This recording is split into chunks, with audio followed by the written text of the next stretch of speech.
Evde kolay antibiyotik yapımı.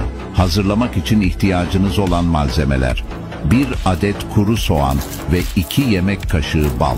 İlk olarak soğanın alt ve üst kısımlarını kesin, ardından içini biraz oyun. Soğanın içerisine balı dökün ve soğanı balın süzüleceği bir kavanozun üzerine yerleştirin. 2-3 saat içinde bal, soğanın içinden kavanoza akacaktır.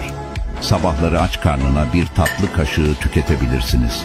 Bu karışım boğaz ağrısı, öksürük ve bronşite iyi gelir, bağışıklık sisteminizi güçlendirir. Bu kolay tarifi sevdiklerinizle paylaşmayı unutmayın.